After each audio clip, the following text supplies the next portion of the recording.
So, the death penalty changes its form, it changes its rationale, and it's used less frequently.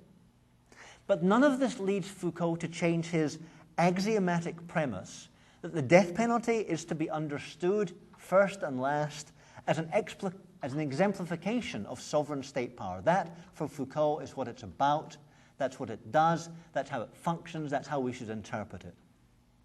My final quotation from him is taken from an article he wrote in 1981 on the occasion of capital punishment abolition in France, when President Mitterrand's left socialist government abolished the death penalty at long last in France. Foucault wrote an article in the newspaper and he said, if death figured in the criminal justice system for so many centuries, this was not because the lawmakers or the judges were especially sanguinary or bloodthirsty people.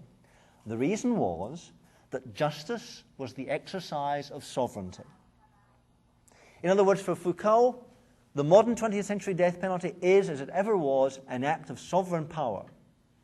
Foucault, from beginning to end, his view on this is consistent.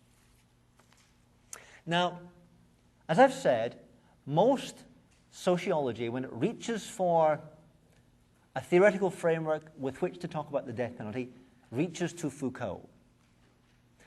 So we should think, how does the Foucauldian account fit with the American experience, the American institutions, and the specific forms that I've mentioned to you? So let's try and think American death penalty using Foucault's model. Capital punishment in modern America is an entirely state-administered process. It's conducted in strict accordance with state and federal law, and it's carried out by state functionaries. The authority of state law and the force of state power is what guarantees the sanction. So in that formal legal sense, it fits the Foucauldian model. And as we've seen, Foucault makes many descriptive observations about capital punishment that seem exactly right. The embarrassment about violence, the avoidance of the body, the reticence of most judges, the dangerousness of the criminal, and so on. But he doesn't tell us why, if judges and state officials are so embarrassed and so reticent, why they nevertheless persist in using and enacting and imposing capital punishments. He doesn't have any theory of the social or the psychic forces that push legislatures and courts to enact and apply capital punishment, despite the apparent reticence of these good judges and these responsible legislators. He doesn't offer any analysis either of how sovereign power operates within a democracy. He has no account of the relationship between the people and their government, between the state and the masses. His only explanation for why the death penalty persists today is that, or at least up until the 1980s in France, is that somehow sovereignty demands capital punishment. But this sovereignty theory of Foucault's doesn't have an easy relationship to America or to American practices and institutions.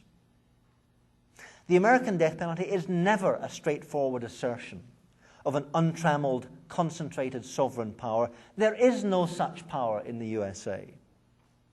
The process of producing an execution is always conflicted, with competing authorities pressing up against one another. Sovereignty is not expressed in these processes. It's asserted, contested, and divided.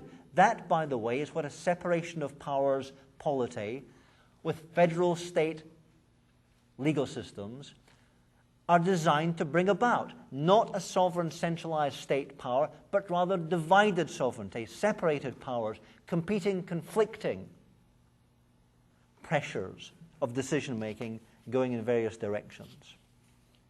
Despite what President Bush said about he being the decider, there are many other deciders always outside of the battlefield in the USA.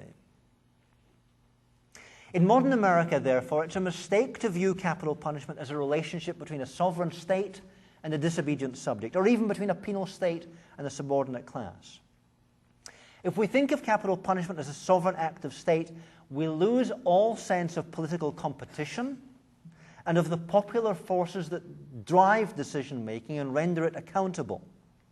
We'll lose sight of the political outcomes that reflect group conflicts and racial hierarchies and election outcomes.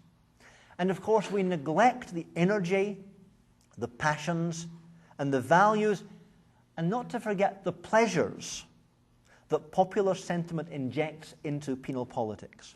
Foucault has no theory of any of this. His framework leads us away from where most of the action is. So, instead of Foucault's archetypal image of the sovereign state punishing, let's look instead at a rather more American historical image, and what I think of as a more American heuristic for thinking about modern capital punishment. Here is an eyewitness account of the lynching of Henry Smith in Texas in 1893.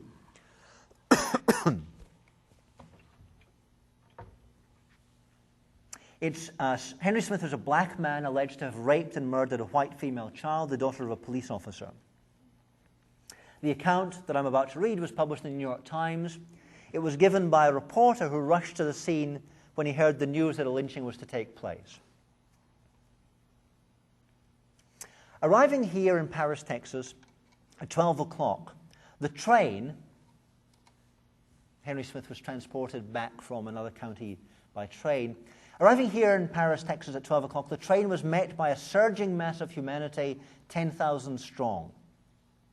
The Negro was placed upon a carnival float in mockery of a king upon his throne, and followed by an immense crowd, he was escorted through the city so that all might see the most inhuman monster known in the current history. His clothes were torn off piecemeal and scattered to the crowd, people catching shreds of his clothing and putting them away as mementos.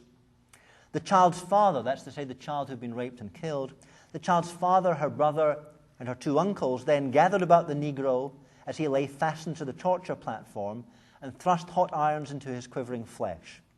It was horrible, the man dying by torture in the midst of smoke from his own burning flesh. Every groan from the fiend, every contortion of his body was cheered by the thickly packed crowds. The report goes on, but I'll spare you the details, but I hope I've said enough to give you the idea.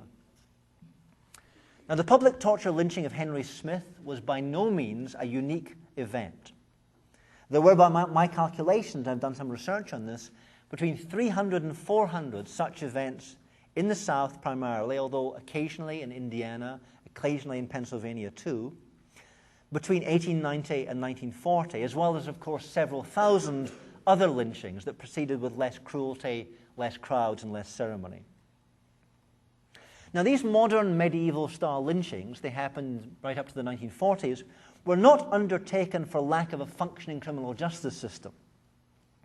Public torture lynchings were a preferred alternative to official justice, not a necessary substitute for it. This wasn't the frontier where there were no sheriffs, no police officers, no jails. Usually the lynch victims were taken from the jails, from custody, and given over to the lynch mob. All of the crimes, and they were, of course, alleged crimes that were punished in this way, were interracial atrocities. And importantly, in every case, the crimes that allegedly had occurred would have been subject to the death penalty had the accused been tried and convicted within the official criminal justice system. Now, let me assure you, individuals of that kind, accused of crimes of that kind, would have been swiftly convicted and sentenced to death and hung in these contexts. However, for the lynch mobs in these places, on these occasions, regular punishments, which is to say simple hanging, were too good for these offenders, regular justice too respectful and too dignified. So instead, by reviving ancient penalties, torture, burning, dismemberment, the lynchers effectively created an aggravated form of capital punishment, one that was more terrible than official justice, and therefore more nearly proportionate to the outrage that they and the crowd and the victims felt in the face of this crime.